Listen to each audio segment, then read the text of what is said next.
Santosa. Silakan Mas Ibu Santosa. Ya, saya sapa dulu ya teman-teman semuanya. Assalamualaikum warahmatullahi wabarakatuh.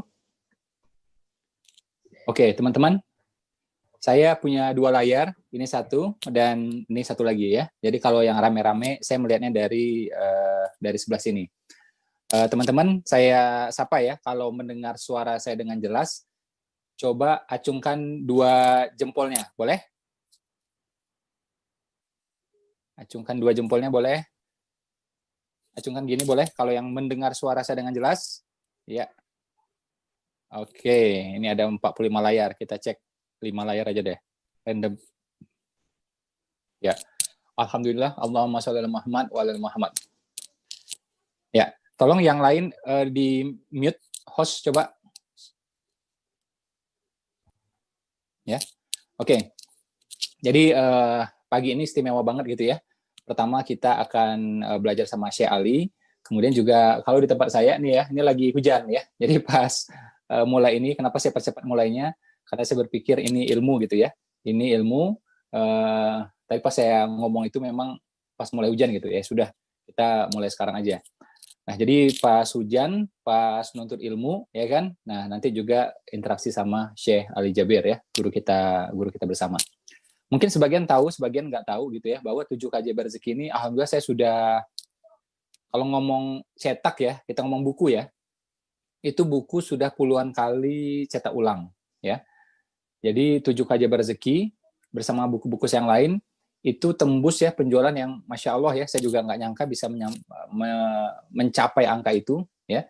Sebagai gambaran ya, sebagai gambaran itu bestseller ya sekitar 6.000 eksemplar. Ya masing-masing penerbit beda lah, ada yang 3.000, ada yang 6.000. Ya sudah kita anggap yang 6.000 lah. Bestseller itu 6.000 eksemplar. Mega bestseller itu 50.000 eksemplar. Ya. Nah, buku saya ini ya 7 keajaiban rezeki bersama yang lain itu totalnya lebih dari 1 juta eksemplar. Ya. Dan seorang trainer, seorang yang katanya motivator gitu ya, yang menekuni bidang seminar, training ya, di bidang pengembangan diri gitu ya. Itu yang mencapai angka 1 juta lebih itu baru 2 orang. Ya, ISQ dan 7 keajaiban rezeki beserta yang lainnya gitu ya. Nah, saya juga nggak nyangka bisa seperti itu, ya kan? Dan seminarnya kita alhamdulillah sudah bawa ke berbagai macam kota di Indonesia, ke 34 provinsi, sampai ke NTT, sampai ke Maluku Utara, sampai ke Papua Barat, sampai ke Kalimantan Utara, dan seterusnya. Sampai juga pelosok-pelosok Indonesia, alhamdulillah. Saya bawa juga ke berbagai macam kementerian, ya. Saya bawa juga di kantor Wakil Presiden waktu itu, ya zamannya Pak JK. Ya. Dan yang menakjubkan ya bagi saya, kenapa menakjubkan? Karena kan gini, kalau saya keluar negeri pakai uang sendiri itu ya insya Allah bisa-bisa aja gitu. Tapi yang menyenangkan, yang mengejutkan ya adalah apa? Saya diundang seminar gitu ke berbagai negara, belasan negara di 5 benua, sampai Afrika, Eropa, Amerika ya, Australia ya Asia otomatis gitu ya, Korea, Taiwan, Jepang, Filipina, ya kan, Australia, New Zealand, ya, Jerman, Inggris, ya, Amerika itu saya 2 kali seminar, ya di awal-awal saya waktu itu tahun 2013 ya, saya pulang haji tahun 2012 ke Amerika saya 2013, itu awalnya seminar di New York ya, lanjut ke Washington, kemudian saya pulang lagi ke Indonesia, dipanggil lagi seminar lagi ke Texas ya, sama Los Angeles, ya California, alhamdulillah gitu. Dan saya juga dapat tawaran waktu itu untuk roadshow di 50 negara bagian Amerika. Cuma saya bilang, kalau saya lama-lama ninggalkan tanah air, ninggalkan keluarga, saya nggak kuat. Ya, jadi kalau saya cuma maksimum tuh paling lama tuh 7 hari atau maksimum banget tuh 10 hari, saya bilang. Kalau sampai 30 hari, bahkan 40 hari gitu saya nggak kuat, saya bilang. Akhirnya ya kita ketemu titik tengahnya, ya sudah saya waktu itu akhirnya 10 hari aja di sana gitu. Ya. Nah, di sini saya pengen menyampaikan ya bukan soal apa ya, pamer-pamer seminar bukan gitu ya, pamer-pamer buku bukan ya, tapi saya melihat bagaimana keajaiban itu terjadi, dan saya berharap teman-teman juga mengalami keajaiban. Bahkan orang yang ngikuti ilmu ini pun dia bikin tulisan, ya tulisannya jadi keajaiban juga gitu. Contohnya ya itu magnet rezeki misalnya, ya kan, rezeki diantar misalnya, ya karya Mas Mono, dan seterusnya banyak sekali, ya banyak sekali gitu. Nah, belum lagi ya teman-teman baca sendiri kan testimoninya bagaimana ya orang sudah praktek ilmu ini akhirnya bisa dapat mobil, showroomnya ada yang booming ya, itu di Bangka Belitung kasusnya, kejadiannya gitu ya. Ada juga yang punya keturunan ya, dapat jodoh dan seterusnya ya. Saya sendiri juga nggak nyangka bisa bisa seperti itu gitu, ya kan? Bahkan pertama kali dalam apa ya, dalam dunia korporat, kalau teman-teman kerja di sebuah korporasi besar pasti tahu itu sangat jarang korporasi besar mengundang pembicara ya dari luar intens menjadi kurikulum ya, tapi yang dibahas itu rezeki. Itu jarang banget. Ya, biasanya tuh kalau ngundang trainer yang dibahas adalah apa? Ya, self motivation, ya kan, pencapaian target, teamwork, leadership, ya hal-hal seperti itu. Nah, ini beda gitu. Jadi saya bahas tentang rezeki ya berkali-kali, contohnya kayak kimia farma lah. Kimia farma pegadaian gitu ya, Pertamina gitu ya, dan beberapa perusahaan ya termasuk kementerian, itu saya ngisi intens di sana gitu. Jadi saya mengalami benar apa itu keajaiban. Ya, wasilah melalui ilmu 7 keajaiban rezeki ini. Dan ya bisnis juga Masya Allah. Kalau bisnis jangan ditanya lah. Masya Allah. Ya, berkembang juga luar biasa. Nah, macam-macam orang yang praktek, ya macam-macam orang yang praktek, ya sampai juga duta besar ikut ya, duta besar Australia waktu itu ikut, duta besarnya Jepang, duta besarnya Oman, duta besarnya Kuwait, ya waktu itu ikut, ya. Nah, cuma ada yang mengalami keajaiban, ada juga yang enggak. Nah, ini penting sekali, ya. Kenapa ini saya bahas di awal, ya. Jadi ternyata ada satu benang merah yang menghubungkan semuanya, agar ini benar-benar bekerja, ya, agar ini benar-benar ngefek. Nah, sekarang saya tanya teman-teman, siapa yang pengen ya setelah praktek ini benar-benar ngefek? Coba ngacung tangannya. Coba ngacung tangannya. Yang pengen benar-benar ngefek. Yang pengen coba ngacung. Oke. Yang ngacung saya doakan ya rezekinya lancar. Amin ya. Yang belum ketemu jodoh mudah-mudahan segera ketemu jodohnya. Amin. Jodoh yang soleh, yang soleha. Amin ya. Jodoh yang hafiz. Amin ya. Anak orang kaya. Amin. Anak tunggal. Amin. Warisannya banyak. Amin. Bapaknya udah berumur. Wah, udah mulai ngaco nih udah ya. Nah, jadi benang merahnya adalah apa? Mereka itu prompt. Ya, apa itu prompt? Saya sulit menemukan istilah yang tepat ya soal ini, tapi ini kayaknya yang agak mendekati. Apa itu prompt? Prompt itu segera, seketika, nggak pakai tunda, nggak pakai lama. Sekarang juga. Jadi apa yang bisa dipraktekkan, praktekkan. Gitu. Kalau belum bisa, besok prakteknya. Jadi nggak ditunda berlarut-larut. Nah, saya pelajari juga dari segi agama, gitu ya. Ternyata menurut agama juga sebuah amal, sebuah kebaikan, ya itu kalau memang baik, memang itu ilmu bermanfaat harus segera. Kalau segera prakteknya, segera fadilahnya. Ya, jadi kalau segera prakteknya, segera juga efeknya dan besar efeknya. Tapi kalau kita tunda-tunda, ya, nah efeknya akan ketunda dan efeknya akan mengecil, fadilahnya akan mengecil. Jadi teman-teman, ya kita punya waktu kurang lebih nanti 1,5 jam. Begitu tahu ilmu ini, tolong praktek ya hari ini juga. Ya, kalau perlu setelah acara langsung praktek. Ya, mungkin ada hal-hal yang agak besar, agak berat gitu ya, ya sudah besok gitu. Biar segera efeknya. Ya. Nah, contoh gini lah, ada seorang ustadz, ada seorang syekh yang ngomong ke kita, kamu coba sholat duha deh. Ya. Oh siap syekh, siap ustadz. Nah kita sholat duhanya tahun depan, nunggu Ramadan. Walaupun Ramadan bulan terbaik, ya, tapi akan lebih baik kalau teman-teman praktek apa? Ya besok gitu, atau hari ini juga mumpung ada waktu, ya. Sholat duha deh, ya udah langsung sholat duha. Nah itu fadilahnya akan besar, ya, karena Allah suka apa orang yang menyegerakan kebaikan, ya, dan wujud kesungguh-sungguhan, wujud juga apa nurut sama yang ngasih ilmu, gitu. Nah sama juga kalau kita ngomong yang hal-hal yang katanya duniawi, misalnya bikin gado-gado gitu, ya. Tetangga kita ngajarin bikin gado-gado, ya, kuahnya gitu, bumbunya gitu. Kita pas dikasih tahu langsung praktek. Itu pasti lebih bagus, lebih enak ketimbang dikasih tahu ilmunya, kita bilang, "Ah ya, nanti Januari deh pas tahun baru saya bikin ya." Ah, udah. Ya, tetap ngefek juga tapi lebih kecil ya. Nggak sebesar ketika kalau kita praktekkan di awal. Makanya saya mohon banget teman-teman ya.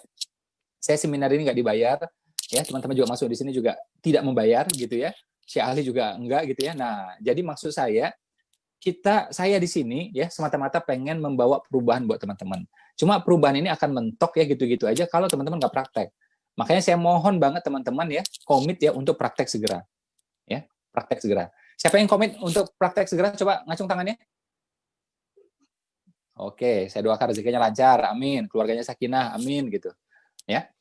Nah, soal rezeki ya ini kan luas sekali, tapi di sini memang saya membahas ya spesifik tentang harta, tentang rupiah. Panitia, tolong kasih tahu saya ya kalau Syekh Ali sudah ready ya. Jadi kita ini banyak yang kadang-kadang anti dengan harta, ya. Kadang-kadang anti sama harta, ya, anti dengan uang gitu. Padahal banyak amal-amal yang memang menuntut harta. Sulit kita melakukan kalau kita nggak punya harta. Contoh paling konkret, ya, paling konkret adalah apa? Wakaf. Ya, wakaf itu awal-awalnya adalah apa? Properti, tidak ada wakaf tunai. Ya, coba baca sejarah tentang wakaf. Ya, yang populer biasanya kita tahu ketika Umar menemukan kebun. Apa itu kebun? Properti. Ya, populer yang lain ketika Utsman membeli mata air. Itu juga properti. Atau yang paling awal sebenarnya tapi nggak terlalu populer, apa itu? Mukhairik, ya. Menitipkan ladangnya kepada Rasulullah gitu. Sekian petak. Ya, dia bilang kalau aku meninggal nanti engkau yang kelola, karena dia percaya gitu sama Rasulullah. Ya, kasih untuk orang-orang tidak mampu, kasih juga untuk keturunanku, ya. Wakaf. Ya, jadi tiga ini ya, Mukhairik, Umar, Utsman ya, itu properti. Yang lain-lainnya juga ya, silakan ya, begitu Umar menggalakkan wakaf, akhirnya sahabat juga mulai berwakaf semuanya. Itu properti semuanya. Ya. Yang ada sedikit pengecualian kayak Khalid bin Walid ya, dia mewakafkan baju perangnya gitu. Ya. Tapi kalau kita lihat plek gitu ya, itu hampir semuanya properti. Ya, wakaf itu properti. Karena kan dia sesuatu yang menetap, ya, tetap tidak berubah, ya, tapi hasilnya berterusan. Apa yang bisa kayak gitu coba? Ya properti atau bisnis yang sangat stabil, gitu. Nah, pertanyaannya siapa yang bisa wakaf properti? Ya, kita salut tuh sama orang-orang Betawi zaman dulu, ya. Wakafin tanah, buat musola, buat masjid. Lihat tuh ya jalan-jalan di Jakarta, kalau ada masjid-masjid yang di pinggir jalan, itu wakaf puluhan tahun yang lalu orang-orang Betawi zaman dulu tuh. Ya, mereka mah udah ikhtiar langsung sedekain aja tanahnya gitu, ya. Padahal kalau diduitin, dibisnisin, wah, nilainya bisa bisa puluhan miliar gitu kan. Nah, jadi dipersembahkan untuk umat ya, bukan untuk keturunannya, bukan untuk anak-anaknya, tapi malah untuk umat gitu, ya. Nah, itu properti gitu, ya. Termasuk juga banyak ya, kayak ya bukan hanya di kota ya, di kampung-kampung juga ada yang apa ya, bangun musola, masjid ya, menyerahkan tanahnya ya. Jadi wakaf itu awalnya properti. Nah, di tengah jalan ya, di zaman sahabat, di zaman Nabi itu properti. Nah, berapa generasi kemudian barulah muncul fikih yang membolehkan wakaf tunai. Bukannya salah ya, bukannya salah, boleh gitu. Tapi awalnya properti. Nah, kalau kita ngomong properti, siapa yang sanggup sedekah properti saat ini? Artinya apa? Dia udah punya properti kan? Sudah punya properti, sudah aman rumahnya, sudah aman bisnisnya, baru dia bisa wakaf kan, rata-rata seperti itu. Lah ini kita KPR aja belum lunas, ya kan? KPR yang 15 tahun lagi, ya kan?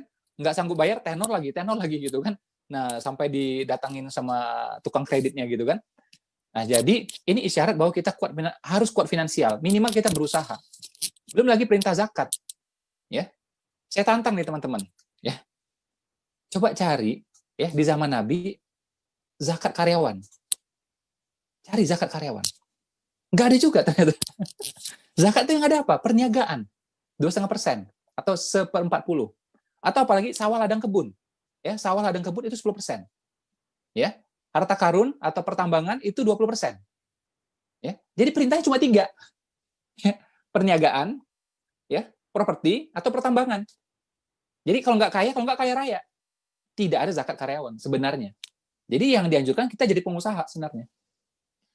Bukan berarti zakat karyawan, zakat profesional itu salah, bukan ya. Tapi itu adalah fikih yang populer kemudian. Ya, fikih yang populer kemudian dipopulerkan ya oleh Syekh Yusuf Qaradawi. Alhamdulillah itu beberapa tahun yang lalu saya sempat ke rumah beliau ya, disambut sama beliau, masya Allah ya. Saya waktu disambut sama beliau ya, itu kan dikasih makanan roti kan, kue gitu, kue kering. Langsung saya makanin gitu. Ya, bukan berarti enak, bukan ya, enak sih enak, tapi bukan karena itu. Sebenarnya kita malu juga mau makan gitu kan. Tapi saya ingat ya kisah Abdurrahman bin Auf. Itu orang-orang kaya yang lain ya suka ya kalau dikasih makanan atau dikasih harta, dikasih dinar dirham dari Abdurrahman bin Auf. Kenapa? Hartanya berkah banget. Gitu. Makanya saya waktu sampai di ruangannya beliau disambut gitu ya. ada kue itu, dia bilang suruh makan, ya udah saya makan itu, set gitu kan. Kita ngambil berkahnya gitu kan. Tapi kalau ngomong malu, sebenarnya yang malu makan kayak gitu, tapi kapan lagi gitu kan. Nah, jadi itu dipopulerkan oleh beliau ya tentang zakat profesi itu ya. Jadi perintah zakat sebenarnya apa? Perintah agar kita jadi pengusaha. Kalau enggak tuan tanah, ya. Kalau enggak apa? Punya pertambangan. Luar biasa. Bukan tali tambang loh. Ya, ini kita cuma taunya tali tambang dan tarik tambang ya 17 Agustus. Nah, yang dianjurkan itu malah punya pertambangan, Masya Allah. Ya. Nah, ini adalah isyarat-isyarat bahwa kita mesti kuat finansial. Apalagi yang real banget kita tahu, ya, yang semua orang paham, semua Muslim paham. Apa itu? Haji. Ya, haji berangkat suami istri berapa coba? Kalau nunggu antrian 15 tahun. Bahkan ada beberapa kota tuh yang 22 tahun. 22 tahun. Jadi Anda baru tobat di usia 50, berangkat di usia 70-an. Ya, hidayahnya baru datang usia 50. Berangkat usia 70-an. Iya kalau ada umur, iya kalau ada kesehatan, gitu. Ya. Nah, baiknya apa? Bersegera berangkatnya. Segera berangkatnya, ya. Kalau haji plus berapa? 100-an juta. Ya. Kalau furoda 1/4 miliar. Suami istri berangkat 0,5 miliar. Ya, tunai dan tidak boleh meninggalkan hutang. Ya. Mohon maaf kalau kita lemah finansial, bagaimana caranya melakukan ini? Tentu Allah punya keajaiban, ya. Tapi sebenarnya ini adalah isyarat-isyarat bahwa kita mestinya kuat finansial. Ya. Nabi ya, di hari-hari terakhir Nabi, di bulan-bulan terakhir Nabi, ya, Nabi itu kurban 100 onta. Masya Allah, ini kan hadisnya sahih ya, 100 onta coba. Ya. Dan 60 itu beliau potong sendiri. Itu isyarat buat kita bahwa Nabi itu kuat finansial dan kuat fisik. Usia 63 tahun, ya, motong ya hewan kurban sendiri, onta 60-an yang dipotong. Setelah itu yang 40-an dilanjutkan oleh Ali. Ya. Itu amazing menurut saya. Ya. Dan saya pernah tulis sebenarnya di Instagram ya beberapa waktu yang lalu, bagi itu tertulis di sebuah kitab, saya lupa nama kitabnya ya, tapi saya tulis di Instagram waktu itu, ya, itu disampaikan waktu itu oleh Ustaz Abdul Somad ya, saya kutip ya, saya cek kitabnya ternyata benar gitu ya. Mahar Nabi kepada Khadijah itu puluhan onta. Kalau kita rupiahkan ratusan juta atau 1 miliar nilainya. Ya. Mahar Nabi kepada Khadijah puluhan onta. Bayangin. Kalau zaman sekarang puluh, ya, usia 25 tahun anak muda itu. Ya. Nah, memuliakan wanita tuh. Wanitanya mungkin nggak minta, tapi dianya memberikan gitu. Mahar Nabi kepada Aisyah, ini ada hadis riwayat Muslim, ya, 500 dirham. Ya, 500 dirham. Ya, itu hadis riwayat Muslim. Ya. Ini kita kalau mahar maunya itu seperangkat apa itu? Alat apa? Seperangkat alat fitness ya. Seperangkat alat sholat. Padahal sholat nggak pakai alat. Sholat itu nggak perlu pakai alat. Uang langsung sholat aja bisa, ya nggak? Ya. Nah kita cari-cari sendiri biar murah gitu kan. Kesannya soleh, padahal pengen murah gitu ya. Kasih sajadah, udah beres. Tambah mau kena, udah alhamdulillah ya biar tambah soleh gitu. Ya. Nah bukannya nggak boleh kasih sajadah ya. Tapi memang mahar itu kalau kita lihat definisinya memang harta. Wanita adabnya meringankan mahar, laki-laki hendaknya membesarkan, memuliakan gitu. Makanya orang-orang zaman dulu, orang-orang di kampung itu udah benar. Maharnya apa coba? Sawah, ladang, kebun, kambing, sapi. Saya pergi tuh ke NTT, kerbau di sana yang populer. Ya. Yang di kampung nenek saya sapi gitu. Ya sama sawah. Itu udah benar. Nah, orang zaman sekarang yang ngawur. Ya, dimurah-murahin. Ya. Kalau duit pun juga disuka dianeh-anehin, ya kan? 4.440.000 ini aneh-aneh sudah gitu ya. Nah, itu entah fikihnya siapa yang dipakai gitu. Jadi bukannya nggak boleh ya, tapi kan ini udah tahu nih definisi mahar itu seperti apa gitu ya. Jadi memang adabnya wanita meringankan mahar, laki-laki hendaknya membesarkan gitu ya. Nah, dan kalau kita itu sebenarnya nih ya, ini bagi yang belum nikah. Coba yang belum nikah coba ngacung tangannya. Yang belum nikah? Wah, nasib betul. Bagi yang belum nikah gitu ya, terutama buat laki-laki, baiknya itu besarkan itu di mahar, bukan di resepsi. Ini salah kaprahnya orang Indonesia. Dia besarkan di resepsi. Yang untung siapa? Wedding planner, yang punya gedung, yang punya catering, ya, souvenir-souvenir, organ tunggal itu yang untung. Harusnya kita besarkan di mana? Di mahar. Nah, mahar itu akhirnya siapa? Kan jadi milik istri kita. Kan enak buat dia juga. Jadi uangnya nggak kemana-mana gitu, ya kan? Nah, kapan-kapan kita BU, tinggal pinjam sama dia, ya nggak? Lah, tapi kalau kita kasih ke hotel, ke gedung gitu ya, organ tunggal, catering, souvenir, ya sudahlah habis sudah itu. Ya, satu malam habis sudah semuanya. ya. Nah, saya waktu itu nikahnya ya sederhana aja gitu, ya. Ya, udah ready? Assalamualaikum Mas, maaf. Iya, sudah ready. Oke, saya sapa dulu ya, Syekh Ali. Assalamualaikum, Syekh. Waalaikumsalam warahmatullahi wabarakatuh. Sehat, Syekh? Alhamdulillah sehat dan selalu minum propolis. Waduh, ini Alhamdulillah. kalau jarak dekat Saya ngecek. sudah 98 kali pencet kok udah masuk gitu. Di di loket sampai 98 kali. Pas yang ke 99 baru alhamdulillah masuk Asmaul Husna 99. Masya Allah. Siap. Oke, tafadhol Syekh. Ya, gimana semangat semua sehat? Peserta sudah 10.000 lebih, Mas. Masya Allah. Peserta 10.000, Syekh. Alhamdulillah. Ini mitra dan calon mitra atau semua calon mitra? Ini buat umum, Syekh. Buat umum. Jadi teman-teman yang pengen jadi pengusaha atau yang pengen rezekinya lebih baik lagi, Syekh. Amin. Hanya jadi pengusaha atau mau jadi juga berkeluarga, cari pasangan? InsyaAllah, bismillah. Terima kasih sahabatku Mas Ipo serta keluarga. Assalamualaikum warahmatullahi wabarakatuh. Waalaikumsalam warahmatullahi wabarakatuh. Alhamdulillahi rabbil alamin. Allahumma salli ala Sayyidina Muhammad wa ala ali Sayyidina Muhammad wa sallim taslima.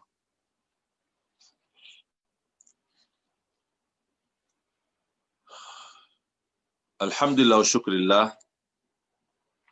Berjamaah sekalian dimuliakan Allah Subhanahu wa taala.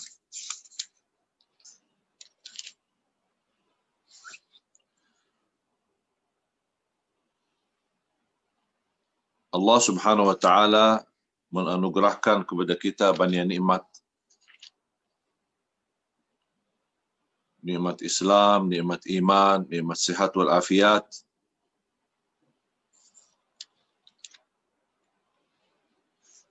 Dan kita selalu mendapatkan anugerah dari Allah Subhanahu wa taala, dan kita baru saja dari tadi malam dan kita saat bangun subuh atau tahajud, kita baru saja proses menghadapi kematian. Sampai kita ketika bangun, kita mengucapkan Alhamdulillah alladzi ahyana ba'da ma amatana wa ilaihin nusyur. Yang menunjukkan betapa kita selamat dari proses kematian dan kita termasuk orang yang dilepaskan nyawanya dan masih diberikan oleh Allah menambah keluarga, menambah keturunan, ibadah, menambah rizki, dan lain sebagainya.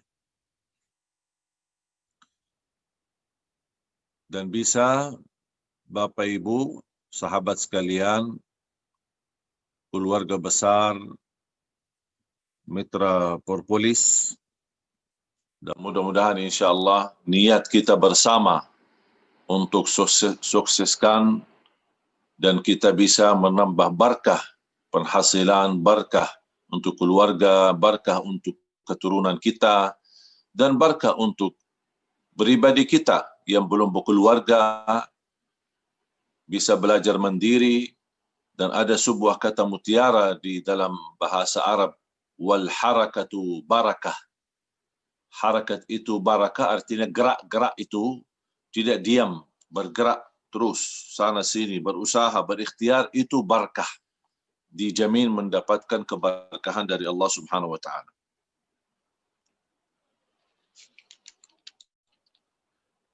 Dan mungkin Bapak Ibu bisa membaca dan menyimpan ayat di surat Fatir, surat Az-Zumar, surat 39 ayat 42.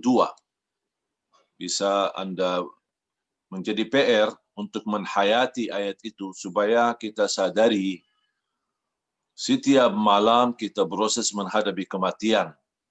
Kalau kita di pagi ini masih kita bisa berkomunikasi, berarti kita selamat dari kematian tadi malam, dan kemudian masih kita terpilih menjadi orang yang masih punya umur sampai ke waktu yang ditetapkan oleh Allah Subhanahu wa taala.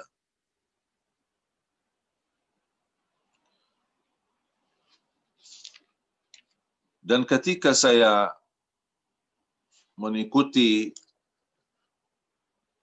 sesuai arahan dan belajaran dari guru saya, kalau di dunia bisnis, guru saya Mas Epo. Dan beliau telah memberikan masukan, nasihat yang sangat bermanfaat bagi saya, bahkan saya melipatkan banyak keluarga saya di beberapa daerah yang alhamdulillah ikut memperjuangkan bisnis. Bagi kami bisnis baru, tapi ternyata berkah. Berkah penghasilan, berkah sehat, aman, nyaman, imun, terjaga imun kita, terjaga kesehatan kita, dan insya Allah kita bisa mendapatkan penghasilan yang halal, yang diridhai oleh Allah Subhanahu wa taala, dan kita berbisnis dengan niat untuk mencukupi keluarga, itu sudah merupakan ibadah. Dan salah satu buku yang menjadi inspirasi bagi saya, menematkan saya, mendorong saya untuk terus berusaha dan berikhtiar adalah buku beliau 7 Keajaiban Rizki.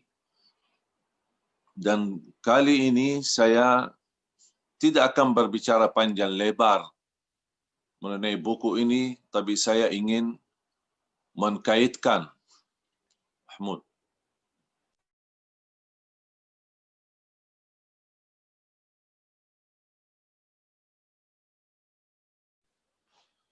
Saya ingin mengkaitkan dengan ayat suci Al-Quran. Bagaimana Allah Subhanahu wa taala memberikan anugerah rizki, dan rizki ini subhanallah banyak rahasia-rahasia di dunia rizki. Rizki tidak pernah salah alamat, rizki tidak pernah salah orang, rizki sudah Allah Subhanahu wa taala ikatkan dengan umur. Selama masih bernafas, selama masih punya umur, berarti masih punya rizki. Walaupun rizki kita sudah ditetapkan oleh Allah, tapi ada pula rizki yang Allah tetapkan tergantung usaha dan ikhtiar kita. Ada kata rizki yang kita tidak punya tangan atau tidak punya kuasa untuk mendatangkannya. Seperti rizki umur. Masalah umur, kemudian masalah keturunan, masalah ikhtiar dan usaha, masalah mendapatkan jodoh, bahagia atau sengsara, hidup kaya atau hidup susah. Kadang-kadang ada takdir yang disebutkan kata takdir kauni. Tidak bisa kita ikut campur merubahkan. Seperti terbit matahari dari timur, masalah kematian, kemudian pagi dan siang dan malam, kemudian masalah kejadian hari kiamat, dan juga terkait umur kita. Tapi ada rizki yang tergantung ikhtiar dan usaha kita. Seperti misal sehat. Kalau kita salah konsumsi makanan dan minuman yang bisa mengakibatkan sakit, berarti kita berikhtiar untuk jadi sakit. Sebaliknya semestinya kita berikhtiar untuk menjaga kesehatan. Makanannya, minumannya, makan-makan yang sehat, minum-minum yang sehat. Karena menurut saya, yang mahal itu bukan sehat, yang mahal itu sakit. Kalau sehat tidak butuh biaya besar. Tapi kalau sakit, jatuh sakit, itu yang membutuhkan biaya besar. Untuk berobat, ke sana kemari ke rumah sakit, capek berjalan ke sini sana, belum lagi mungkin dibutuhkan operasi dan lain sebagainya. Daripada kita menghabiskan biaya besar untuk mengobati kesakitan kita, sederhana sekali, jaga kesihatan kita. Apalagi hadir di tengah kita propolis yang menjadi minuman saya sehari-hari. Dan Allah SWT menjadikan sumber madu itu adalah obat. Bukan hanya obat, tapi menjaminkan kesembuhan dari penyakit.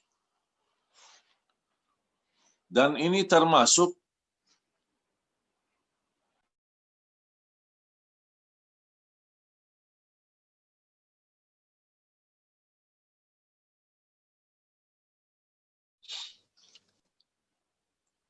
jadi ikhtiar untuk menjaga kesihatan kita, ikhtiar untuk menambah penghasilan kita. Tidak boleh kita berkata kalau memang sudah rezeki Allah tetapkan, ya buat apa saya kerja? Saya tidak mungkin mati sebelum Allah SWT selesaikan rezekinya. Memang betul, apa yang kita usahakan tidak akan melebihi daripada rezeki yang sudah ditetapkan oleh Allah. Dan tidak ada usaha dan ikhtiar, itu sudah termasuk juga takdir dari Allah. Jadi bukan hanya rezeki yang menjadi takdir, tapi usaha dan ikhtiar tidak mungkin sama dengan orang-orang yang tidak berikhtiar. Allah kan maha adil. Orang yang malas, dah mau kerja, mau tidur enak-enak saja, tak mungkin rezekinya sama dengan rezeki orang-orang yang keringat, capek, lelah, belajar, terus berusaha ke sana kemari, dan Allah menghargai. Is'a ya abdi wa ana as'a ma'ak. Bergeraklah wahai hambaku mencari rezeki, aku akan mendampingimu, kata Allah SWT di hadis qudsi. Jadi Allah mendamping kita ketika kita berikhtiar dan berusaha. Dan salah satu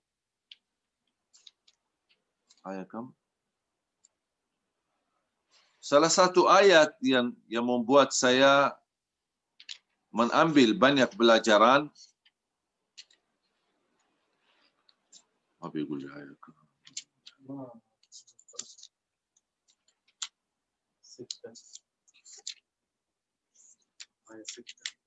Di surah Hud. Surah Hud, surah yang ke-17.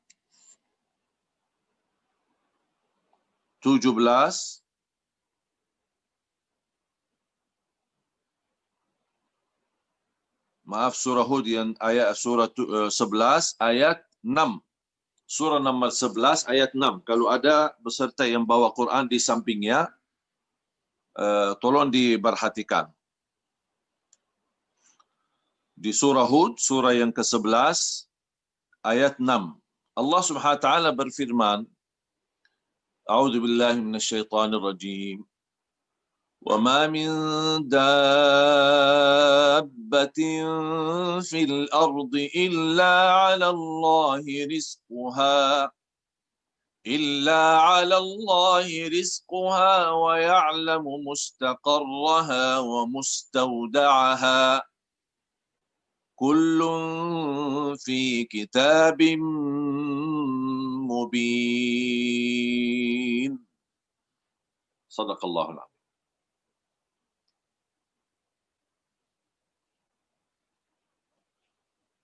Mungkin jamaah sekalian bisa memperhatikan bagaimana Allah Subhanahu wa taala menjelaskan, dan tidak ada satupun makhluk yang bergerak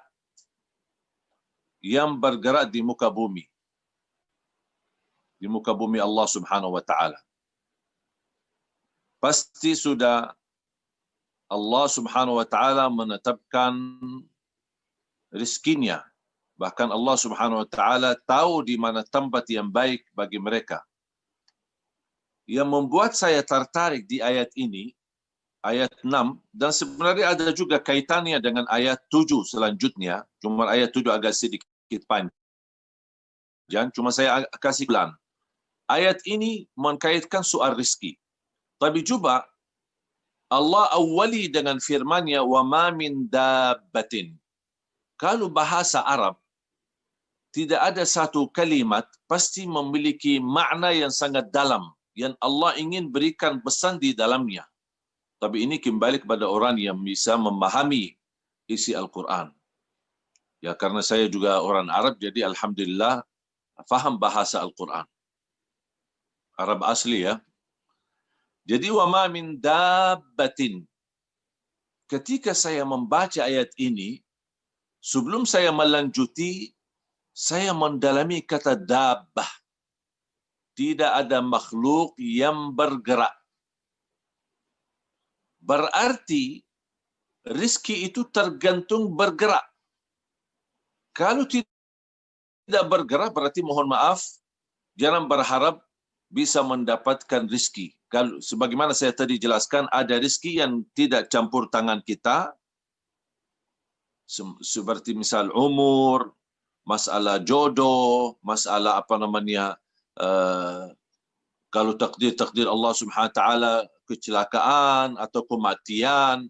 Jadi hal-hal yang seperti ini, terbitnya matahari dari timur, tenggelamnya dari ke barat, pagi, siang, malam, waktu-waktu ini kita tidak bisa undurkan, tidak bisa kita majukan. Ini semua namanya takdir kauni yang tidak bisa kita ikut campur. Tapi ada takdir yang disebutkan takdir syar'i yang terkait dengan dunia kita, kehidupan kita sehari. Di antaranya ada rizki.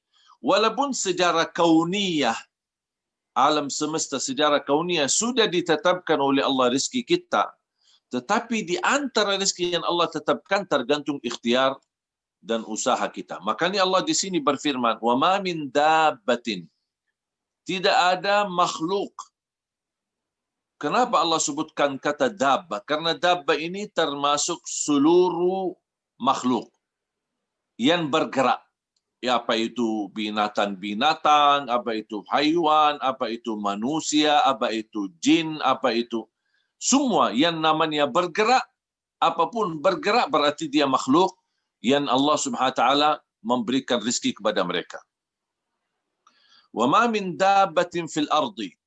Semua makhluk yang bergerak di muka bumi illa 'ala Allahi rizquha. Allah Subhanahu wa taala, atas Allah rizki untuk mereka. Berarti Allah tidak menciptakan kita sia-sia. Jangan ada orang merasa kenapa Allah ciptakan saya tapi Allah tidak urus saya. Justru salah satu kewajiban atas Allah, karena Allah yang menciptakan kita, Allah punya kewajiban untuk mengurusi kita. Tapi ada urusan-urusan itu yang kita harus terus berikhtiar. Misal contoh, Allah memberikan hidayah. Tapi kalau ada orang tidak mau jemput hidayah itu, tidak mau terima hidayah, Allah Subhanahu wa taala sudah melepaskan hidayah itu dari orang itu, diberikan kepada orang lain yang lebih menghargai rezeki dan datang hidayah dari Allah Subhanahu wa taala. Karena manusia ini kan berbeda-beda. Sama seperti kita, kalau ada orang memberikan sesuatu dan kita sambut dengan baik, ucapan yang baik, dengan senyum, ramah, tamah, dan kita luar biasa, pasti orang itu senang ketika memberi sesuatu. Bahkan dia ingin ketika ada misal ada acara misal ulang tahun kah, atau kita tamat sekolah kah, atau apa, pasti dia berkenan untuk memberi sesuatu lagi. Karena dengan cara menyambut kita dengan cara yang baik, sambutan kita dengan cara yang menenangkan hati. Sama juga Allah Subhanahu wa taala ketika memberi sesuatu, kalau ada hamba menyambut rezeki Allah, menyambut anugerah dari Allah, menyambut nikmat dari Allah dengan senang hati, dan dia mensyukurinya, dia betul maksimal memanfaatkannya dan tidak salah arahkannya dan tidak salah gunakannya, pasti Allah juga berkenan menambahkan. Sebagaimana firman Allah, la in syakartum la azidannakum. Jadi di ayat ini, wa ma min dabbatin fil ardi illa 'ala Allah rizquha. Semua yang bergerak di muka bumi atas Allah adalah tunaikan dan lunasi rizki untuk mereka. Wa ya'lamu mustaqarraha wa mustauda'aha. Di mana tempatnya mereka, biarpun mereka berada di tempat yang terbuka atau di tempat yang tersembunyi. Coba bayangkan, mohon maaf, sedikit renungkan fikiran kita. Kalau ada orang membangun sebuah rumah tapi di lubang atau di bawah tanah yang dalam, yang sangat dalam. Kalau kita bahasa kita itu 7 ara, berarti yang paling dalam. Dan dia mengamankan dirinya, dan dia membagari semua, dan dia membuat tembok dari besi dan lain sebagainya. Kenapa dia sembunyi di bawah bumi yang paling dalam? Karena dia ingin selamat dari kematian. Kira-kira menurut anda sekalian, dia kalau sudah waktunya mati, apakah dia bisa selamat dari kematian atau tidak? Pasti mati, biarpun dia tersembunyi di bumi yang paling dalam. Sama juga rezeki. Dia pun walaupun sembunyi di bumi yang paling dalam, sudah ditentukan oleh Allah rezeki. Karena Allah SWT mengikatkan rezeki sama kematian. Tidak bisa dipisah. Ini sudah dijodoh, jadi jodoh, tidak bisa dipisah. Kalau sudah waktunya mati, berarti habis rezekinya. Kalau sudah habis rezekinya, berarti sudah harus mati. Tidak boleh tertunda kematiannya. Maka Rasulullah SAW bersabda di hadis yang sahih, "Lan tamuta nafsun hatta tastawfi rizqaha wa ajalaha." Tidak ada jiwa pun yang boleh mati sebelum dipenuhi oleh Allah rezekinya. Lan, dalam bahasa Arab, semua kalimat itu memiliki makna. Lan artinya mustahil, tidak boleh terjadi, tidak bisa terjadi, tidak mungkin terjadi. Lan tamuta nafsun. Tidak ada sejiwa pun yang boleh mati. Lan tamuta nafsun hatta tastawfi rizqaha wa ajalah. Sampai disempurnakan rezekinya dan ajal. Selama masih punya rezeki, berarti masih ada ajal. Selama masih ada ajal, berarti masih ada rezeki. Dan dimanapun kita berada. Kullun fi kitabim mubin. Dan ini semua sudah tertulis dan dicetak di kitab yang nyata. Dan mubin yang jelas catatan itu.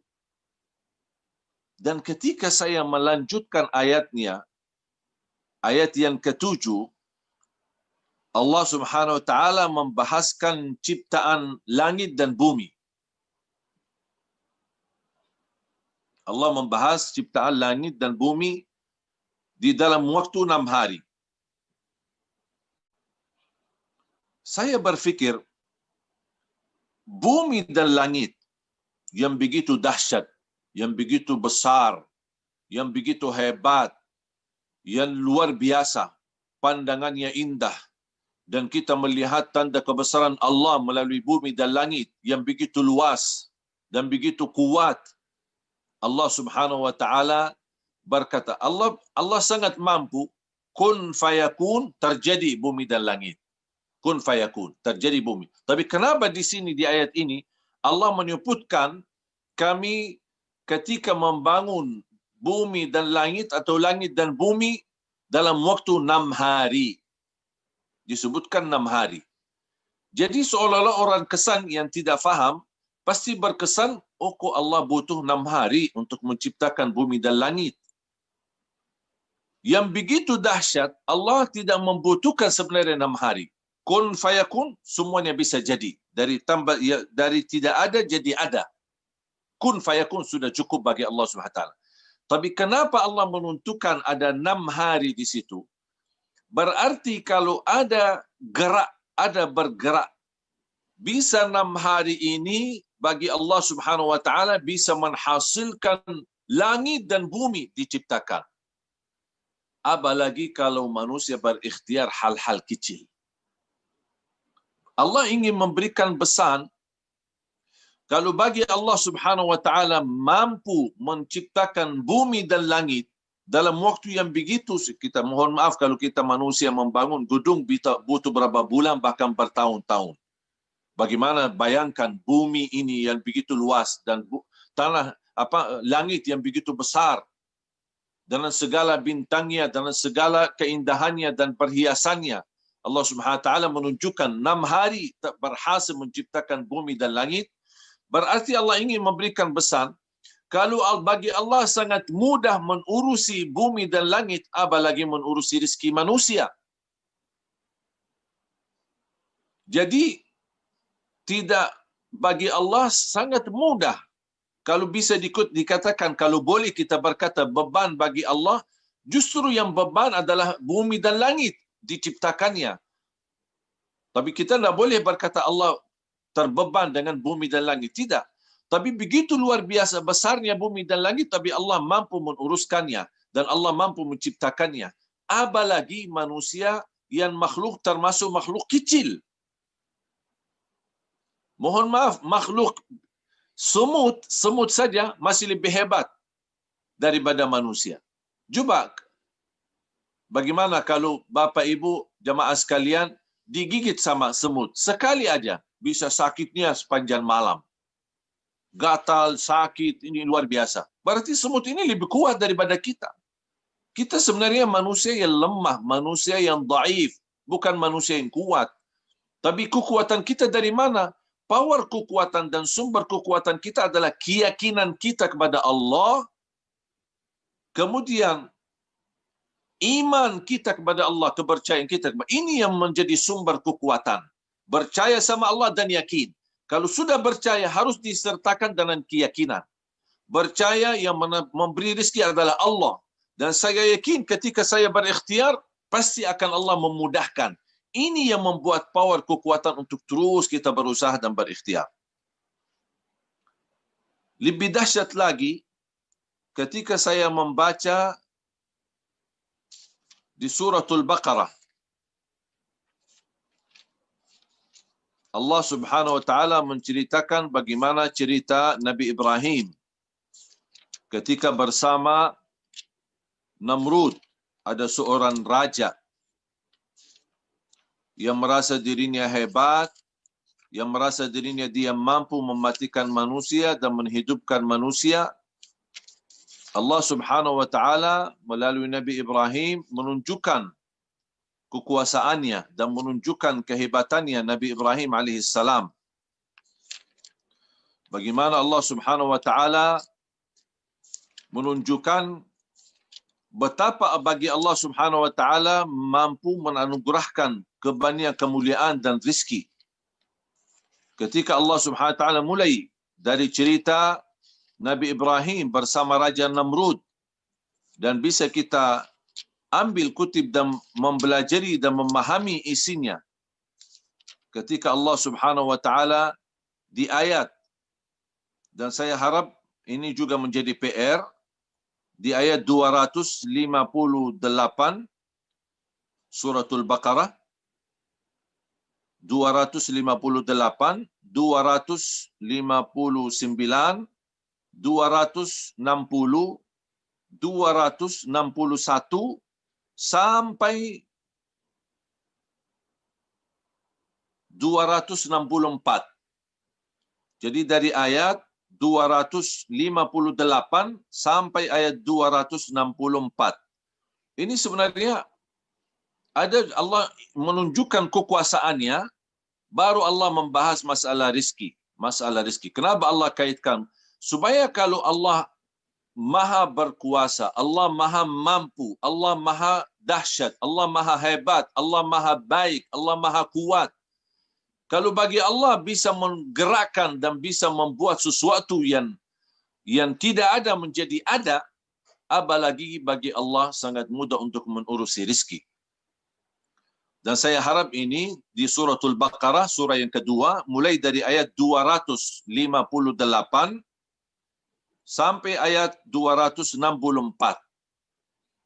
Khususnya ketika Anda baca mulai dari 258, 259, 260, ini Allah menceritakan dahsyatnya kekuasaannya. Baru ketika Allah sudah membahas itu 3 ayat, baru Allah membahas ayat 261, bagaimana Allah mampu melipatkan rezeki orang-orang yang bersedekah. Berarti bagi Allah kalau hal yang hebat, yang dahsyat Allah mampu uruskan. Apalagi hal masalah melipatkan rezeki, menganugerahkan rezeki, memberi rezeki, itu sangat mudah bagi Allah Subhanahu wa taala. Para jamaah sekalian yang saya cintai dan Mas Ipo yang saya muliakan, saya semangat sebenarnya semenjak saya mengikuti gerakan dan usaha bagi saya awalnya mulai dengan bisa dibilang usaha sambilan atau usaha kecil-kecilan, tapi ternyata penghasilan luar biasa berkah. Yang saya sendiri rasakan keberkahannya luar biasa. Bersama Mas Ipo ketika bergerak di Perpolis, bahkan alhamdulillah semua keluarga besar kami, orang tua kami, adik-adik, bahkan saya sempat kirimkan ke Madinah untuk saudara saya, apalagi yang sudah tua-tua, yang sering kesakitan, saya kirimkan Perpolis ini untuk mereka konsumsi. Dan kalau ada orang berjasa sama saya untuk berbisnis dan menambah penghasilan untuk keluarga, itu Mas Epo. Dan saya selalu mendoakan semoga saya mampu membalas jasa beliau untuk saya mendapatkan pelajaran dari bisnis ini. Jadi para jamaah sekalian dimuliakan Allah Subhanahu wa taala, yang kita perlu di samping ikhtiar dan usaha, harus jangan lupa ada 3 hal. Yang pertama, tambahkan kepercayaanmu kepada Allah. Jangan ada yang ketika bersamping ikhtiarnya, kok dia merasa, aduh capek, mohon maaf, semakin semangat untuk bekerja, Allah SWT semakin bangga sama kita. Jadi, Allah bukan hanya bangga terhadap orang tahajud, bukan hanya terhadap orang yang suka berpuasa, baca Quran dan lain sebagainya. Allah juga bangga terhadap orang yang meyakinkan dan mempercayai kepada Allah SWT. Jadi percaya dan yakin, ini 2 hal yang tidak bisa dipisahkan. Percaya kepada Allah, Maha memberi rezeki. Dan yakin, ikhtiar saya, gerakan saya, bisnis saya, tidak akan gagal karena Allah mendampingi saya. Makanya syaitan akan berusaha menghambatkan usaha kita, mengganggu fasilitas usaha kita, barangkali menjauhi dari orang-orang yang ada di sekitar kita. Syaitan ingin menanamkan jangan ada harapan. Syaitan suka manusia tidak selalu berharap. Justru syaitan ingin manusia putus asa sama Allah Subhanahu wa taala. Makanya ketika kita sudah berikhtiar, mungkin letih kaki kita, capek, pulang ke rumah cuma bisa berhasil jual cuma 1 atau 2, syaitan datang, apaan kok kamu capek-capek? Buat apa kamu gabung ini Perpolis tidak jelas, hasilnya cuma seberapa. Tapi ada di mitra-mitra Perpolis ini yang Masya Allah bisa menghasilkan puluhan juta dari Perpolis itu sendiri. Karena bukan beda usaha dan mereka, beda kekuatan mereka, sama-sama kita kuat, sama-sama kita bisa, sama-sama kita semangat, tapi kenapa kok dia bisa berhasil lebih besar? Karena kepercayaannya dan keyakinannya. Jadi jangan memberikan pintu syaitan masuk ke hati kita untuk menghambatkan semangat kita atau membuat kita putus asa. Belum berhasil hari ini atau hasilannya belum mencukupi, belum memuaskan, kita teruskan. Kita teruskan tambah lagi usaha dan ikhtiar. Fikirkan ide-ide yang bisa membantu. Barangkali saya salah langkah. Barangkali saya salah cara. Barangkali saya salah menyampaikan. Makanya kita terus bermusyawarah dengan guru kita, Mas Epo, untuk mendapatkan nasihat dan masukan agar saya bisa menambah semangat dan bisa menambah penghasilan. Yang kedua, selain iman dan keyakinan, yang kedua kita terus berdoa. Tidak boleh kita lepaskan doa kita. Di antara bukti istiqamah doa itu adalah menjaga salat. Kunci rizki salat. Jadi mohon maaf para mitra ini, jangan Anda merasa bisa sukses tapi salatnya tidak bisa di-manajemen. Kalau salat ini tidak bisa kita bereskan, jangan harap bisa kita bereskan rezeki. Karena kunci rezeki salat. Ya ayyuhalladzina amanu ista'inu bis-sabri was-salah. Wahai orang beriman, bertolonglah kepada Allah lewat wasilah salat dan sabar. Jadi kita harus tingkatkan salat kita, apalagi kalau bisa kita tahajud. Luar biasa dahsyat membuka pintu rezeki. Yang terakhir, yang ketiga, istighfar. Sebagaimana Allah Subhanahu wa taala berfirman di surah Nuh, surah yang ke-71 di ayat 10, 11, 12, Allah Subhanahu wa taala menggambarkan betapa luar biasa. Jangankan menambahkan rezeki, tapi Allah juga menambahkan keturunan. Bahkan bagi keluarga yang sudah lama menikah, belum punya anugerah keturunan, istighfar. Saya punya teman, dia berkata, saya istighfar dalam setiap hari 30.000 kali istighfar. Astaghfirullah, astaghfirullah, astaghfirullah, astaghfirullah, astaghfirullah, astaghfirullah, astaghfirullah, astaghfirullah, astaghfirullah. 30.000 kali. Dan semakin dia istiqamah istighfar, kadang-kadang kelemahan kita jemaah sekalian, ketika kita mendengar tausiah, ceramah atau amalan-amalan, kita amalkan baru satu hari kita ingin lihat hasilnya. Apaan ini Syekh Ali Jabir tak jelas, katanya istighfar, saya sudah 30.000 kali istighfar, kok tidak ada apa-apa, tidak ada masuk, tidak ada yang telefon, tidak ada yang cari, tidak ada. Ini baru satu hari langsung dibisiki syaitan. Makanya ingat, jangan membuka pintu syaitan untuk membisiki kita supaya putus asa. Kita harus sabar. Di samping kita iman, yakin, kepercayaan kita kepada Allah SWT, tunaikan salat kita, di samping kita doa, terus istighfar sepanjang waktu dan sepanjang saat, dimanapun kita berada. Apalagi istighfar itu hanya gerakan lidah, tidak bagi tangan, tidak perlu kita tenaga, bahkan justru semakin kita beristighfar, bertambah semangat kita, bertambah kekuatan kita, bahkan menjaminkan kedatangan rezeki dari tempat yang kita tidak nyangka. Istighfar. Astaghfirullah, astaghfirullah, astaghfirullah. Kalau ini yang sejarah singkat, ada istighfar yang lebih panjang. Astaghfirullah wa atubu ilaih. Astaghfirullah al-azim alladhi la ilaha illa huwal hayyul qayyum wa atubu ilaih. Atau doa istighfar, Allahumma anta rabbi la ilaha illa anta khalaqtani wa ana abduka wa ana ala ahdika wa wa'dika mastata'at. A'udzu bika min syarri ma sana'at. Abu'u laka bi ni'matika alayya wa abu'u bi dhanbi faghfir li fa innahu la yaghfiru dhunuba illa ant. Ya mungkin bingung ya jemaah, belum hafal ya doanya panjang itu. Tak apa kalau belum hafal, ambil yang singkat saja. Astaghfirullahalazim, astaghfirullahalazim, astaghfirullahalazim. Atau astaghfirullah alladzi la ilaha illa huwal hayyul qayyum wa atubu ilaih. Atau bisa termasuk la ilaha illa anta subhanaka inni kuntu minadh dhalimin. Lebih singkat lagi, astaghfirullah, astaghfirullah, astaghfirullah. Tapi jangan disingkatkan lagi, astaga, astaga, astaga. Tak boleh. Istighfar harus jelas. Dan apalagi kalau kita sambil kita berikhtiar berusaha dan sambil kita beristighfar, tetap hati kita tenang dan meyakinkan semua ikhtiar kita insya-Allah tidak gagal, dan insya-Allah kita akan berhasil, dan insya-Allah tidak dikecewakan oleh Allah, dan selalu dimudahkan dan dianugerahkan yang lebih banyak lagi dari Allah Subhanahu wa taala.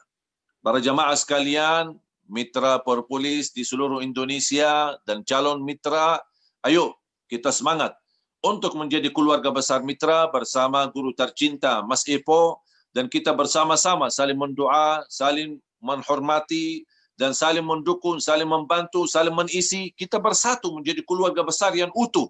InsyaAllah ukhuwah kita sehati, satu pandangan, satu keinginan, dan satu cita-cita untuk membawa Indonesia menjadi negara Indonesia sehat, dan insyaAllah keluarga kita sehat.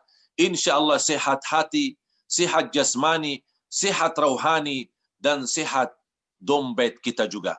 Ya, jadi jangan khawatir, bukan hanya sehat rauhani dan jasmani, tapi dompet kita, saku kita juga insya-Allah sehat.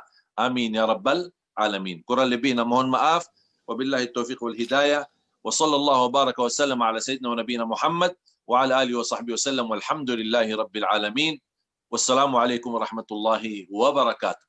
Waalaikumsalam warahmatullahi wabarakatuh. Terima kasih guru kami, Syekh Ali. Izin saya lanjut boleh ya? Siap. Siap. Oke, mohon maaf kalau ada yang kurang tepat nanti, Syekh. Nanti kalau saya salah-salah dijapri aja. Ya. Oke. Sambil saya ini kerjain yang lain sedikit izin ya. Siap. Teman-teman, kalau mendengar suara saya dengan jelas, coba acungkan jempolnya boleh? Ya, oke. Acungkan jempolnya, gerakkan jempolnya boleh. Ya, ini cara manual, cara sederhana ya untuk ngecek suara. Ini kita 8 bulan pengalaman, ampuh banget. Ya, daripada pakai teknik lain ya, langsung lihat layar, kalau jempolnya goyang berarti suara saya kedengeran. Oke, sip. Kita lanjut ya. Nah, saya mau lanjutkan yang materi yang tadi, bahwa sebenarnya ya tidak ada sebenarnya apa ya, ya ini kan mindset kita sendiri ya yang menghalangi, yang menghambat tentang harta ini. Padahal kan harta itu netral. Ya, di tangan orang baik jadinya baik, di tangan orang yang buruk jadinya juga buruk. Nah, sebelum saya lanjut, teman-teman, boleh kita stretching sebentar? Tangannya ke depan boleh? Stretching, ya. Yang nurut, yang gerak, mudah-mudahan rezekinya tambah lancar ya. Dan kata Syekh Ali tadi, kalau bergerak ya, nah itu keberkahan datang. 1, 2, 3, 4, 5. Oke, sekarang ke kanan, gerakannya ke kanan. Iya, krek ke kanan. Iya.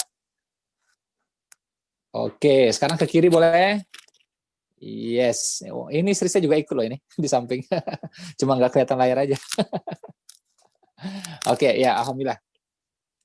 Nah, kita udah tahu ya bahwa rezeki itu luas, tapi memang di sini kita bahas tentang harta, tentang uang, tentang rupiah gitu ya. Nah, saya mau langsung bahas tentang otak kanan ya. Jadi kita ini rata-rata itu cara pikirnya otak kiri. Ya, cara pikirnya otak kiri. Apa bedanya kiri dengan kanan? Kanan itu dia lebih fleksibel, lebih imajinatif, ya, bisa lompat-lompat, bisa loncat-loncat, lateral istilahnya, ya, lateral, ya, tidak harus urut, ya. Nah, kalau kiri pengennya urut-urut, pengennya lurus, gitu. Jadi kalau bahasa ekstrimnya, otak kiri itu ya, mohon maaf, seperti orang yang, mohon maaf ya, pure akademis. Nah, itu kiri. Ya, sukanya sesuatu yang terukur, terstruktur, ya, terhitung, lurus-lurus, ya, jangan lompat-lompat, jangan loncat-loncat, jangan sampai nggak berurutan. Nah, kalau kanan ini boleh lurus, boleh lompat-lompat, tidak harus berurutan, tidak harus urut, karena satu-satunya profesi yang harus urut adalah tukang urut, ya. Nah, hanya tukang urut yang harus urut. Selain tukang urut ya kita tidak harus urut. Contoh ya, misal kita mau buka usaha, teman-teman usahanya apa aja boleh, ya. Di sini kan kita ada apa ya? Kita cek ya beberapa. Ada yang usahanya pujasera, ada yang rumah makan, ada yang salon, ada yang bengkel gitu ya. Ada juga yang skincare, ada yang hijab gitu ya, nggak apa-apa ya. Yang penting legal, halal, silakan aja usahanya diteruskan gitu. Contoh nih ya, bagi orang yang belum buka usaha, saya mau tunjukkan nih logika kiri itu seperti apa. Kiri itu ya dia pengen modalnya cukup dulu, kumpulkan modal. Ya, dia kerja 7 tahun, 8 tahun, kumpulkan modal. Oke, terus dia kuasai lagi skillnya. Ya, dia melatih skillnya itu, entah itu bikin bakso, entah itu bikin karedok atau rumah makan Padang, dia latih skillnya selama 1 tahun atau 2 tahun. Ya, atau kursus singkat 6 bulan gitu, ya. Kemudian dia usahakan punya ruko atau sewa rukonya, kemudian dia mulai usahanya, ya. Jadi nabung uangnya lama, ngasah skillnya lama, ya, dan berusaha punya seperti itu. Jadi dia berpikir, ya kita harus ngerti semua, ya. Padahal dalam bisnis kita tidak harus ngerti semua, ya. Wah, kalau tidak ngerti kan jadinya kehancuran, Mas Ipo. Kalau kita ini ya harus ngerti, tapi apa? Yang ngertinya itu nggak harus kita, ya. Yang ngertinya nggak harus kita. Contoh, kita tadi mau buka misalnya restoran Sunda gitu, karedok misalnya, salah satu menunya. Yang bikin karedok nggak harus kita, ya, bisa orang lain, gitu. Cari yang ahli, cari yang ngerti, gitu loh, ya kan? Mau buka bengkel, bukan berarti kita jadi montirnya, gitu. Nah, kalau otak kiri, aku harus jadi montir dulu, baru buka usaha bengkel. Aku harus jadi koki dulu, baru buka restoran, buka rumah makan, buka pujasera, gitu. Aku harus jadi ini ya, pokoknya ahli dulu baru mulai. Nah, kalau kanan tidak harus. Kita bisa mulai kapan saja. Ya. Kita bisa mulai kapan saja. Jadi tidak harus urut. Saya ketemu ya waktu itu, ini udah lama banget kisahnya ya. Saya ketemu dengan seorang mahasiswa ya waktu itu di Jogja, buka usaha laundry. Hampir-hampir tanpa modal. Ya. Kalaupun keluar rupiah itu sedikit sekali. Apa yang dia bikin? Cari nama. Satu, cari nama, ya. Ya tinggal cari-cari aja tuh, cari nama kan. Nah, kan gampang. Cari-cari nama. Oke. Nah, setelah cari nama, ya. Kemudian setelah cari nama, kemudian dia cetak nama itu pada flyer, ya, pada flyer, ya, flyer dibagi 2 atau bagi 3, saya lupa lah gitu, ya. Jadi satu rim itu ada 500. Jadi kalau dia potong 2, dapatlah 1000, gitu. Ingat ya, dia tidak punya mesin cuci, ya, dia tidak punya mesin cuci. Yang dia punya apa? Nama, karena nama kan gratis. Ya, belum dipatenkan waktu itu. Nah, dia fokus pada promosi, dia fokus pada penawaran, ya, dia fokus pada marketing. Dia bikin kalimat yang bagus, ya kan? laundry bersih murah apalah gitu, saya kurang ngerti juga detailnya. Setelah itu kan satu rim itu ya kan, satu lembar itu bisa potong 2 ya, jadi totalnya ada 1.000 lah, saya lupa potong 2 atau potong 3 gitu. Setelah itu dia sebarin, dapatlah baju kotor, pling blung pling blung pling blung pling blung gitu kan. Nah setelah itu bingung kan karena mesin cucinya belum ada gitu. Tapi kan punya temen ya, temen itu punya mesin cuci ya. Nah begitu terkumpul baju kotornya, dia serahkan kepada temannya yang bisa nyuciin ya, dia bilang nih tolong cuciin ya, setiap pakaian dapat sekian gitu, atau kita bagi hasil gitu. Dicuci itu baju sama temannya yang punya mesin cuci ya, dalam waktu 1 hari 2 hari jadi. Sudah jadi udah balikin tuh ke yang punya ya kan, balikin ke yang punya, dapat duit kan. Nah dapat duitnya tinggal bagi tadi seperti apa perhitungannya. Disitulah dia dapat untung, disitulah akhirnya dia mulai mencicil ya punya mesin cuci. Lihat ya, mulai usaha tidak harus urut, kecuali tukang urut. Oke? Nah, teman-teman juga seperti itu ya. Jadi tidak harus urut. Ini saya kasih contoh macam-macam semuanya ya. Dan saya juga pernah ya waktu itu buka usaha kuliner, sama juga tidak harus urut. Ya, tidak harus urut. Saya buka TK ya, Taman Kanak-kanak. Itu sebelum saya punya anak. Ya. Jadi punya anak buka TK boleh. Sebelum punya anak pun bisa buka TK. Ya, tidak harus urut. Ya, nah ini saya berharap menjadi membuka pikiran teman-teman semuanya. Satu. Kedua, otak kanan ya. Tadi pertama fleksibel, tidak harus urut. Yang kedua, kanan itu berpikir besar. Ya, berpikir besar, targetnya besar. Dan menariknya kalau berpikir besar, ya, kalau kita berpikir besar itu mengundang potensi-potensi besar dan bertemu dengan orang-orang besar. Ya, jadi dia semacam magnet yang besar, menarik ya, kesempatan besar, ya, bertemu dengan orang-orang besar. Tapi kalau kita berpikir cuma dapur kita, periuk nasi kita, ya dapatnya cuma segitu. Ya. Nah, makanya kita perlu nih pemikiran kanan ini. Orang kanan biasanya bertentangan dengan orang-orang akademis. Makanya teman-teman lihat ya, orang kalau yang bisnis itu sering tuh nggak cocok sama orang akademis. Sering nggak cocok. Saya ingat banget ya, ada teman saya waktu itu di Batam mau buka usaha ya, makanan di mall. Counter doang kecil gitu. Modalnya mungkin sekitar 20 juta atau 15 juta lah waktu itu. Ya. Untuk buka counter itu aja dia hire konsultan. Ya, untuk menilai usahanya ini visible atau tidak visible. Yang crazy-nya adalah apa? Untuk bayar konsultannya aja habis uangnya 12 juta. Nggak habis pikir saya. Jadi uangnya itu habis untuk bayar konsultan. Konsultan ini untuk apa? Untuk menilai bisnisnya ini, usahanya ini visible atau tidak gitu loh. Mending uangnya itu 12 juta untuk apa? Bikin counter yang baru kah, bikin flyer kah, bikin baliho kah, itu lebih bermanfaat pada penjualan, ya. Nah, tapi itulah orang yang kiri, cara pikirnya memang biasanya ya sangat-sangat akademis. So, saya tidak menentang dunia akademis, tidak ya. Saya juga orang akademis, saya juga bikin kampus gitu ya, saya juga tamatan S1, tapi kita itu mesti fleksibel juga. Ya, tidak harus urut. Ya, jadi ada 2 kanan itu. Pertama dia fleksibel, tidak harus urut. Kedua imajinatif, impiannya besar. Ya. Terus yang ketiga adalah apa? Dia juga mudah berempati. Nah, ini ciri kanan. Boleh ditayangkan slide-nya satu, tunjukkan tentang otak kanan itu seperti apa? Ya, jadi imajinatif, impiannya besar, ya, fleksibel, ya. Kemudian apalagi dia juga empati, ya, mudah untuk berempati. Oke, sekarang kita masuk ke ini, boleh slide-nya berikutnya. Next. Nah, ini ya, teman-teman baca ya. Tolong baca baik-baik. Hati yang terbuka, ya, kalau hati terbuka, maka pikiran akan terbuka. Kalau pikiran terbuka, potensi akan terbuka. Kalau potensi terbuka, akan sempurna ikhtiar. Ya, balik lagi layar ke saya. Jadi, ya, teman-teman, kita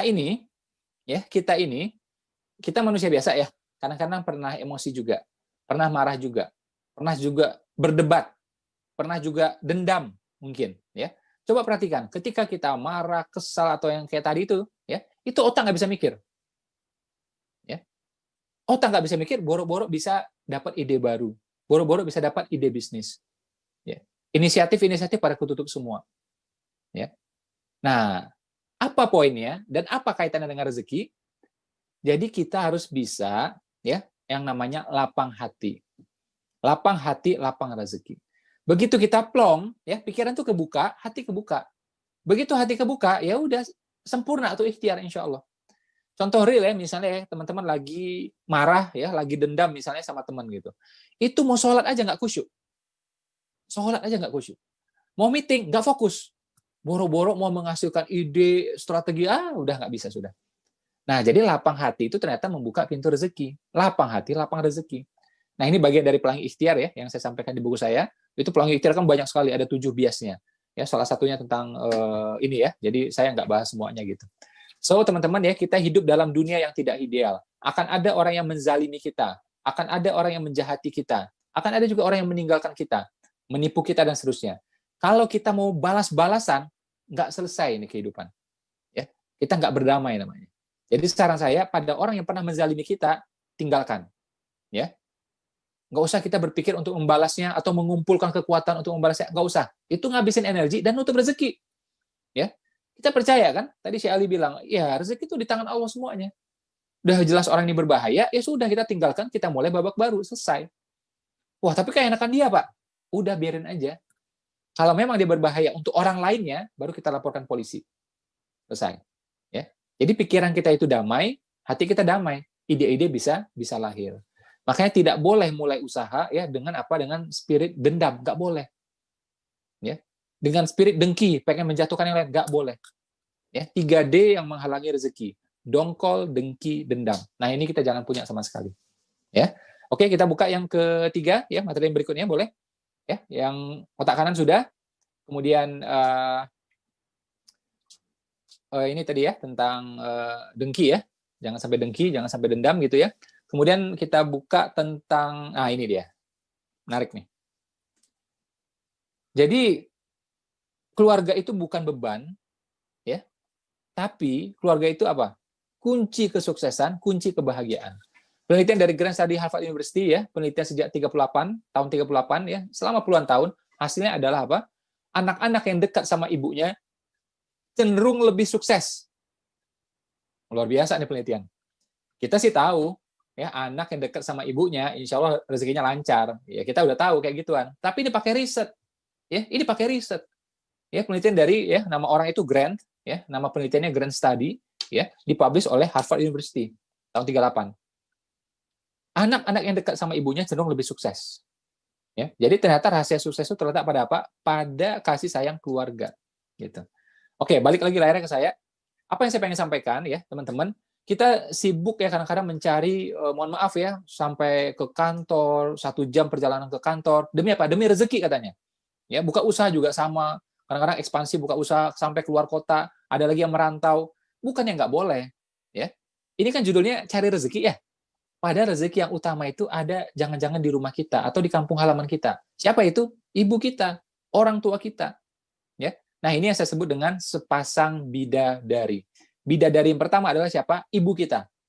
Bidadari yang kedua siapa? Istri kita. Makanya yang belum nikah, repot itu. Saya harap ya segera nikah gitu ya. Nah, jadi kalau kita ikhtiar, orang tua ridho, pasangan ridho, itu insya Allah lancar. Rezeki makin kebuka. Ya, rezeki makin kebuka. Coba perhatikan baik-baik ya, temannya, tetangganya, ya siapa aja yang kita tahu. Yang sempat ya ribut-ribut sama orang tuanya, berantem sama orang tuanya, nggak akur sama orang tuanya. Coba lihat rezekinya seperti apa. Aduh, repot lah udah. Repot udah. Apapun lah agamanya, entah dia Muslim atau yang lain sama aja polanya. Ya, jadi Allah nggak suka sama orang kayak gitu. Entah dia Buddha, Hindu, Kristen sama aja. Ya, seorang anak yang hobinya ribut sama orang tua, nggak lancar kehidupannya. Ya, nah. Ini adalah pintu rezeki yang Masya Allah besarnya. Saya menyebut ini sebagai sepasang bidadari. Kalau teman-teman ingat ya baca buku saya, ya itu saya letakkan di awal ya tentang sepasang bidadari ini. Ya, dan saya bilang apa? Tidak boleh masuk bab berikutnya sebelum ini beres. Jadi ini mesti beres dulu. Setelah ini beres, baru buka bab yang berikutnya. Ya, karena kita mau ikhtiar apapun, sepintar apapun, S2 sekalipun, S3 sekalipun, punya relasi macam-macam sekalipun, kenal sama Syekh Ali sekalipun, kenal sama Mas Ipo sekalipun, tapi orang tua nggak ridho. Sama orang tua kita durhaka. Ketutup tuh rezeki. Ya. Andai kata kebuka pun, pasti masalah demi masalah. Nah, kita ini kan pengen, ya kalau bisa tuh uang tuh lempeng, ya ngalir itu lancar gitu loh. Oke, masalah pun juga jangan datang. Jangan kayak lumpur. Airnya dapat, tapi pasir-pasir juga dapat. Itu lumpur namanya. Kita nggak mau. Yang kita mau air doang, air yang bersih sudah itu. Ya, kalaupun ada masalah yang masih handleable, gitu ya, masih bisa kita handle gitu, ya kan? Nah, jadi ya teman-teman, ya ini pintu rezeki yang Masya Allah luar biasa, ya. Dan itu biasanya nggak jauh-jauh. Jadi kalau mau merantau silakan, mau bolak-balik ke kantor, mau bolak-balik ke tempat usaha silakan ya. Tapi sebenarnya ada pintu rezeki yang sangat-sangat dekat sama kita. Siapa itu? Ibu kita, orang tua kita, termasuk mertua kita. Coba perhatikan tuh orang yang sering debat tuh sama mertuanya. Waduh, juga itu repot itu rezekinya. Gimana mau bahagia coba? Ya, mertua tuh ya orang tua, sama udah itu. Ya. Coba ya, misal kita punya istri gitu. Terus istri membedakan orang tua kita. Ya kita kan nggak mau juga. Ya kan? Nah, jadi orang tua, mertua ya, dan pasangan ini usahakan selaras. Nah, ini memang nggak gampang. Emang ini tantangan, tapi bukannya mustahil gitu. Namanya rumah tangga pasti rumit. Betul ya? Nggak mungkin rumah tangga itu sederhana. Nggak mungkin rumah tangga itu sederhana. Kalau sederhana itu bukan rumah tangga, itu rumah makan. Ya kan? Sederhana kan? Nah, itu rumah makan pasti. Jadi rumah tangga ya rumit, ya kompleks gitu. Rumah tangga itu yang lempeng semua, ya lancar semua, ya itu cuma rumah tangga Adam dan Hawa. Karena rumah tangga Adam dan Hawa itu ya waktu itu belum ada orang tua, belum ada mertua, ya kan, belum ada saudara, belum ada sepupu gitu ya, nggak ada tetangga, makanya aman. Nggak ada sosial media, nggak ada lambe turah, makanya aman. Tapi coba perhatikan, begitu beliau punya anak saja, oh masalah muncul. Ya, punya anak aja tuh masalah udah itu, ya kan? Nah jadi memang menyelaraskan itu ya memang saya tahu itu penuh tantangan. Saya juga mengalami dulu awal-awal. Ya, saya mau mulai usaha, ibu nggak setuju, ya kan? Nah, karena memang background kita nih di pihak saya gitu ya, itu ya karyawan semua, ayah saya, ibu saya, saudara saya itu ya karyawan gitu. Menurut mereka yang baik itu ya kerja gitu. Nah, istri saya background-nya keluarganya ya usaha gitu. Tapi kan ya ini menyelaraskan semua memang nggak gampang. Tapi ingat, sesuatu yang tidak gampang, sesuatu yang menantang, ya itu pasti ada fadilah yang besar yang luar biasa juga. Ya, jangan kita menyerah. Makanya Syekh Ali mengingatkan kita untuk apa? Sabar. Jadi setan itu tidak henti-hentinya membisikkan apa? Ya, kewas-wasan di hati kita. Ya, dibikin kita tuh was-was. Jadi sebenarnya setan itu lemah dia. Ya, cuma kita yang sering larut dengan perasaan kita. Coba perhatikan ya, hadis atau ayat tentang setan. Nggak ada namanya cerita tuh ya, setan berteriak ke kita. Nggak ada. Setan tuh ngapain? Berbisik. Dia cuma bisa apa? Berbisik. Ya, dan dia nggak bisa mengubah pendapat kita itu langsung seketika, nggak bisa. Dia hanya apa menanamkan apa satu was-was. Ya, was-was dulu itu. Nah, akhirnya kita yang larut dengan sendirinya, kita yang akhirnya ngawur gitu. Ya. Nah, jadi saya kalau boleh berpesan sama teman-teman ya, putus asa itu jangan dianggap sekedar ilmu motivasi biasa. Putus asa itu sesuatu yang parah. Putus asa itu boleh dianggap salah satu dosa besar. Kenapa? Dia tidak berharap lagi sama Allah. Nggak boleh putus asa. Ya, teman-teman yang pernah gagal, yang pernah bangkrut, nggak boleh putus asa. Saya waktu buka ya usaha yang agak-agak lumayan lah waktu itu ya, masuk mall berapa itu ya. Kemudian usaha kita bangkrut. Waktu bangkrut itu ya kita beres-beresin lah semua utang-utang apa semua ya. Itu saya waktu itu ya hampir meneteskan air mata lah waktu itu. Ya, sangat-sangat terharu waktu itu. Apakah karena rugi? Apakah karena bangkrut? Apakah karena tutup? Enggak. Karena senang. Karena senang. Kenapa? Usaha ya tutup, ya. Tapi apa? Dapat ilmu, dapat pengalaman, dapat sensasinya, dapat relasi-relasi, ya kan? Ngerti itu semua. Itu karunia. Yang nggak dapat cuma duit. Tapi yang lain dapat semua. Nah, ilmu ini, pengalaman ini kan bisa kita konversi pada bisnis yang berikutnya, gitu. Nah, alhamdulillah pada bisnis berikutnya untung, gitu. Ya, jadi putus asa itu sama sekali tidak boleh. Ya, sama sekali tidak boleh. Ya kita harusnya apa punya besar harapan karena kita tahu Allah Maha Pemurah, Allah juga Maha Kaya, ya. Nah, salah satu wasilahnya melalui apa? Doa dari orang tua kita, mertua kita, juga pasangan kita. Bagi yang belum nikah ya sudah berarti sama orang tuanya dulu, ya. Usahakan selaras. Impian-impiannya usahakan selaras. Sip ya? Oke, yang masih mendengar suara saya dan jelas coba acungkan jempolnya boleh? Yang tambah semangat coba acungkan 2 jempolnya boleh? Wih, ini kayaknya makan baterai tadi pagi ini. Udah sarapan masih Po ya, iya itu baterainya sarapan ya. Oke, kita lanjut lagi ya. Sekarang kita bahas tentang sedekah sedikit aja ya. Jadi saya yakin lah, biasanya orang udah follow saya di Instagram sejak lama, follow saya di Facebook sejak lama. Biasanya soal sedekah ini udah mantep lah, makanya saya nggak bahas banyak di sini ya. Jadi sedekah itu ikhlas nggak ikhlas sedekah ya. Nanti lama-lama juga ikhlas gitu ya. Mau diam-diam boleh, mau terang-terang boleh, yang penting niat terjaga. Ya, kalau terang-terangan ayatnya ada 5 itu Al-Qur'an, ya di Al-Qur'an. Ya, jadi boleh. Yang penting niat terjaga. Ya. Jor-joran juga nggak apa-apa, boleh juga. Ya, yang penting kita itu apa ya? ya lakukan aja gitu. Ya lakukan aja. Ya. Jor-joran tuh boleh. Abu Bakar hampir 100% kok. Umar 50% kok. Itu kan jor-joran. Jadi boleh sebenarnya. Ada yang bilang, oh tidak boleh berlebihan. Untuk kebaikan boleh berlebihan. Nabi tahajud sampai kakinya bengkak kok. Sahabat tuh istighfarnya sampai puluhan ribu kali kok. Ulama itu saya baca, wah, Masya Allah. Ada yang istighfar 100.000 kali, ada yang 50.000 kali. Ya, kalau dalam amal, dalam kebaikan tidak ada yang namanya berlebihan. Insya Allah baik semua. Yang berlebihan itu apa? Misal kita pakai air wudhu berlebihan, itu nggak boleh. Makan berlebihan, itu nggak boleh. Gitu. Ya. Nah, tapi kalau yang untuk dalam rangka ibadah khusus, itu insya Allah boleh semuanya. Ya. Oke, kita buka lagi yang berikutnya. Sekarang kita bahas tentang bisnis ya. Nah, biasanya kalau di seminar di hotel ya, di ballroom saya nggak pernah menyampaikan soal simpul perniagaan ya, tapi kali ini saya sampaikan. Boleh dibuka tentang product and pandemic? Ya, jadi saya akan sampaikan ya materi spesifik tentang ya bagaimana kita menghadapi ya pandemik ini dengan ciri-ciri produk yang khusus, ciri-ciri bisnis yang khusus. Ya, oke. Teman-teman, ini mungkin sebagian pernah dengar, sebagian belum, nggak apa-apa, tapi saya pengen menyampaikan solusi di sini. Mohon maaf, jangan tersinggung. Saya terpaksa ngomong apa adanya. Ya, oke, balik lagi layarnya ke saya. Jadi gini ya, ini kan kita masih pandemi. Kita berharap nanti insya Allah Januari, Februari udah tuntas lah semuanya. Ya, tapi kita mesti tahu nih ciri-cirinya dan tantangannya. Orang saat ini, ya, saya pengen nih benar-benar solusi. Ya, makanya saya sampaikan. Orang saat ini, kalau bisnisnya berupa jasa dan jasanya itu mengharapkan kontak fisik, konsumen itu cenderung untuk apa ya? Mengurangi. Contoh apa? Salon, oke? Perawatan wajah, ya, mani-pedi, massage, oke? Termasuk juga bekam. Nah, itu orang cenderung mengurangi. Makanya teman-teman yang bisnisnya kayak ginian, nggak apa-apa, it's okay, ya. Tapi tolong saat ini beralih ke produk dulu, ya. Kita punya salon misalnya, ya, pangkas misalnya. Nah, sekarang coba jual apa? Toner buat rambut, misalnya. Kita biasanya selama ini perawatan wajah, ya, mencetain jerawat orang misalnya gitu kan, atau perawatan yang lain gitu, ya kan. Nah, orang nggak mau sekarang, nggak mau disentuh, sedikit lah yang mau, kebanyakan nggak mau gitu. Ya sudah, berarti kita jual apa? Krimnya, ya, jual krim, jual serum, jual macam-macam, silakan, ya. Yang mani-pedi juga sama gitu, oke. Yang bekam gimana Mas Ipo? Ya sudah, jual habatus sauda, minyak zaitun, apapun silakan, ya. Nah, jadi alihkan dulu sementara jual produk, karena kalau produk ini bisa kita gas, ya, dan orang sebagian itu kan banyak di rumah, kita bisa kirim-kirim, nggak ada masalah. Tidak mengharuskan konsumen datang ke tempat kita, tidak harus kontak fisik. Itu satu. Kalau jasa yang bisa disampaikan pakai Zoom, nah istilah saya itu zoomable. Istilahnya apa?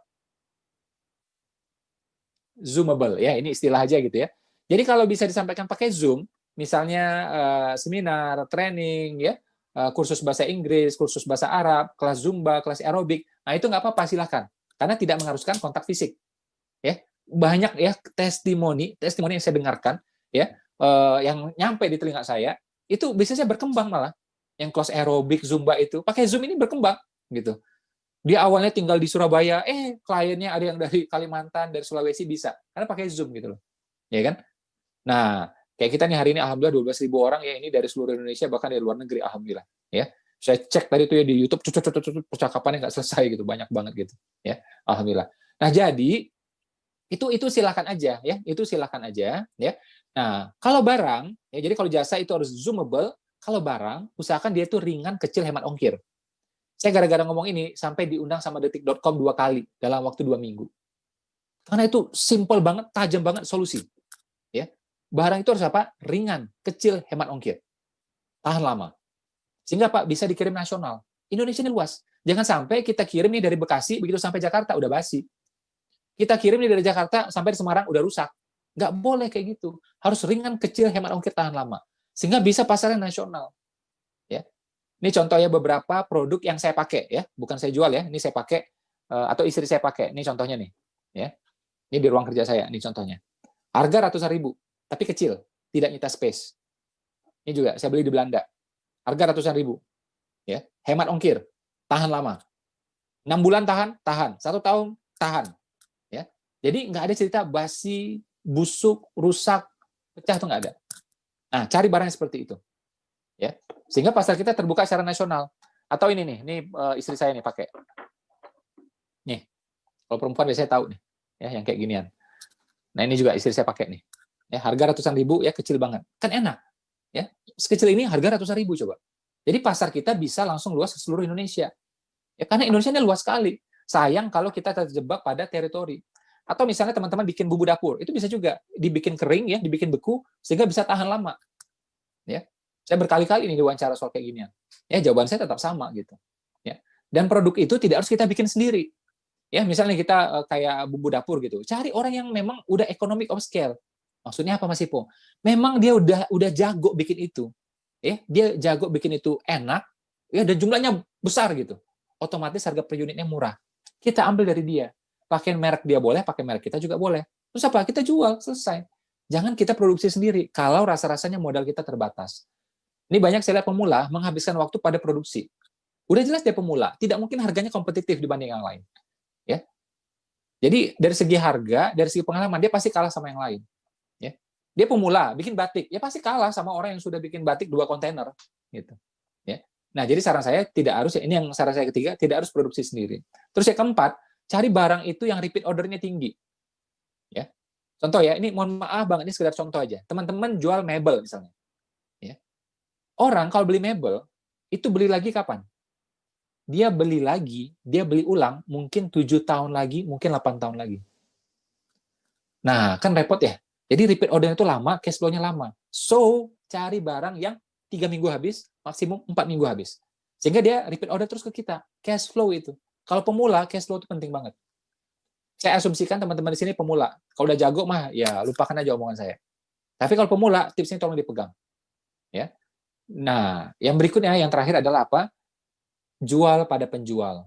Ya, jadi namanya agent, ya mungkin namanya distributor atau lisensi atau franchise, silakan. Nah, ini rumus mendasar ya kalau teman-teman pengen melalui masa pandemik ini dengan sangat-sangat baik. Ya, ini adalah tipsnya. Produknya boleh apa aja, nggak masalah. Ya, tapi yang ciri-ciri tadi tolong dipenuhi sehingga bisa bertahan, bahkan apa bisa bertumbuh ketika pandemik. Ya, tetap bertumbuh dia ketika pandemik ini. Ya. Nah, terakhir ya, saya mau kasih tahu ke teman-teman ya, kita bahas soal impian ini. Jadi teman-teman itu ya, kalau kita dalam menjalankan bisnis ya, ini penting banget ya, ini penting banget dan menurut saya ini menjadi salah satu poin ya kenapa bisnis saya ya alhamdulillah berkembang gitu ya. Usahakan kita punya niat itu bukan sekedar apa ya, dapur kita, perut nasi kita bukan. Tapi bagaimana kita bisa menaungi orang banyak. Entah itu namanya karyawan, entah itu namanya mitra, ya. Atau tambah lagi yang ketiga, apa itu menggerakkan roda-roda ekonomi. Jadi saya nih ya, ketika pandemi ini, itu saya sama istri itu memang belanja besar-besaran sekarang.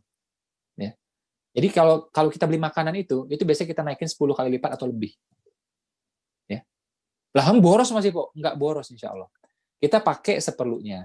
Mungkin 2 porsi, mungkin 3 porsi gitu ya. Terus sisanya apa? Bukan sisa sebenarnya. Lebihnya ya kita bagi-bagi. Mungkin security di kompleks, mungkin tetangga, ya, mungkin tukang-tukang yang lagi renovasi gitu ya. Ya udah seperti itu. Nah, jadi kan dapatnya itu 2. Ya, ini yang saya incar ya, dan ini saya pengen teman-teman punya visi seperti itu. Saya kan beda duitnya sama Mas Ipo. Ya sudah. Ya, mungkin saya lakukan 2, teman-teman ya bikinlah tambah 1 lah gitu. Ya, saya misalnya tadi kan 10 kan, 2 yang saya pakai, ini. Ya udah teman-teman 2 konsumsi, 1-nya lah yang digerakkan. Tujuannya apa? Pertama, ini kita menggerakkan roda ekonomi. Ya. Kita menggerakkan roda ekonomi. Ya. Yang kedua, begitu kita bagi-bagikan itu sedekah.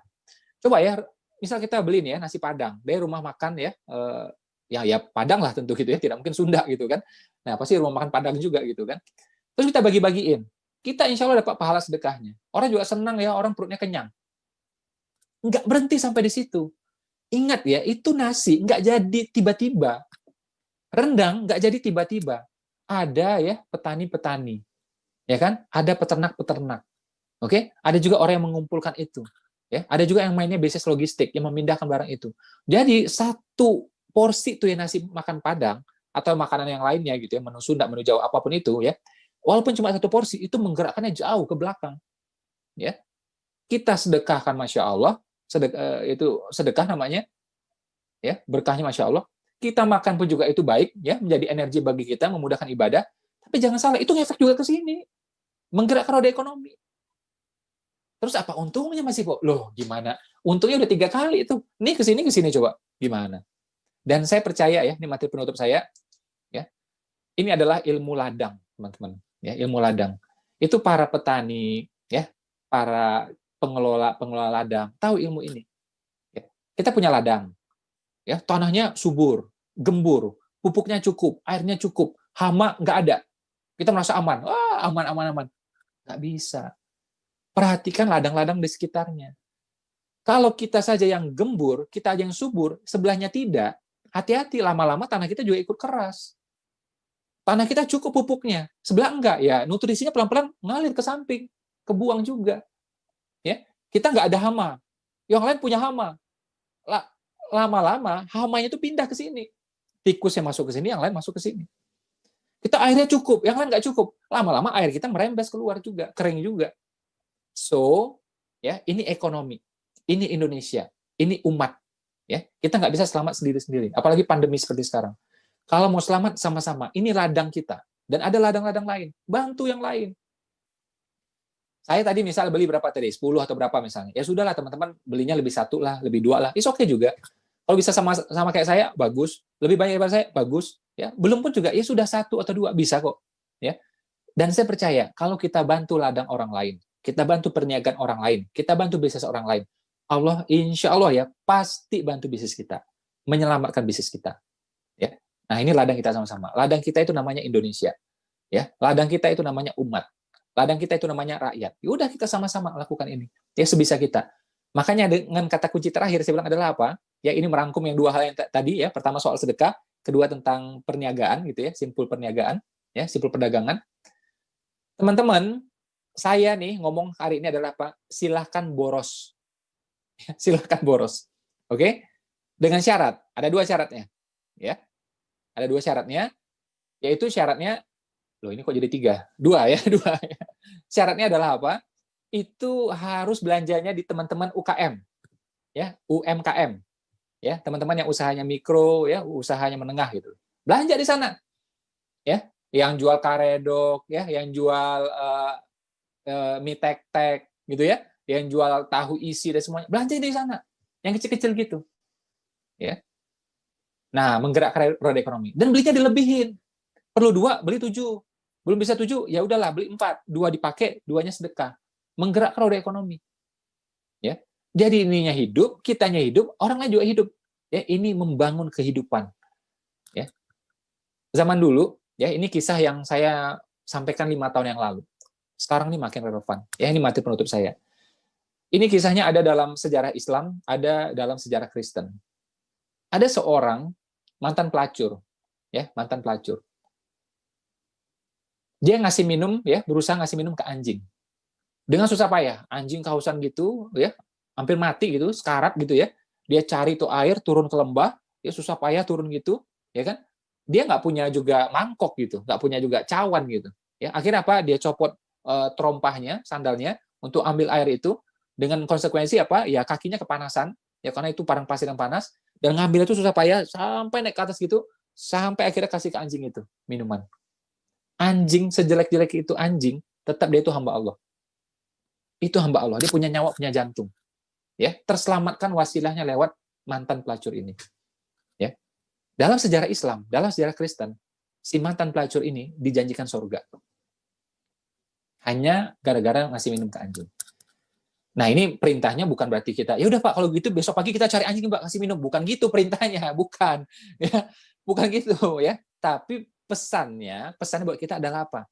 Kalau ngasih minum ke anjing aja, pahalanya sedemikian besar, apalagi kita kasih minum, kasih makan, kasih nasi padang untuk orang lain. Dan kita lakukan itu rutin. Seperti apa pahalanya coba itu? Ya. Apalagi kita gerakkan ke semua arah, buat diri kita, buat keluarga kita, itu kan sedekah. Kita kasih makan anak kan sedekah, pahala nafkah itu. Ya. Infak itu kan, infak ke diri itu, makanan itu kan infak juga namanya. Makanya kata nafkah itu asal katanya sama dengan infak. Ya, silakan dicari kalau nggak percaya. Ya, jadi kita kasih makan keluarga itu sedekah yang besar, luar biasa pahalanya. Kita kasih lagi ke orang, dia bisa makan. Ya, rumah makannya juga hidup. Ruginya di mana? Saya mau tanya. Ruginya di mana coba? Ya. Nah, ini juga melatih ya. Melatih apa namanya? Mental kaya tadi. Ya, mental kaya tadi. Dan insya Allah kaya beneran. Mau kaya itu kan 2 caranya kan ya. Ya, jadi uang itu jangan disimpan, jangan diperam. Harus digerakkan. Seperti air. Air itu mau sehat digerakkan. Udara mau sehat digerakkan. Gimana cara menggerakkan uang? Cuma ada 2. Perniagaan dan sedekah. Nah, teman-teman sudah belajar tadi ya. Insya Allah tinggal praktek aja. Saya mendoakan mudah-mudahan teman-teman usahanya lancar. Ya, dan mohon banget ya doa buat saya, buat keluarga saya. Ini di salah satu keluarga saya, di keluarga besar saya itu ada yang agak sakit dan agak lumayan gitu ya. Saya nggak bisa sebut detail gitu ya. Saya mohon doa dari teman-teman.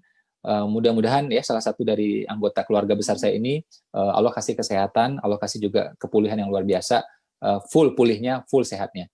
Itu saja dari saya. Terima kasih atas segala perhatian. Mohon maaf atas segala kekurangan. Assalamualaikum warahmatullahi wabarakatuh. Waalaikumsalam warahmatullahi wabarakatuh. Terima kasih, Mas Ipul. Terima kasih teman-teman. Terima kasih Mas Ipul.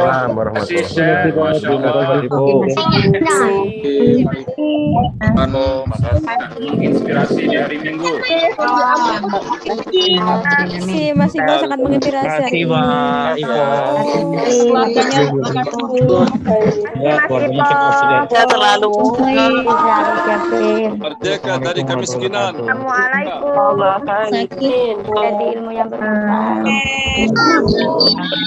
Tolong bilang. Assalamualaikum. Masih dan saya Jaber. Besarnya cepat diberi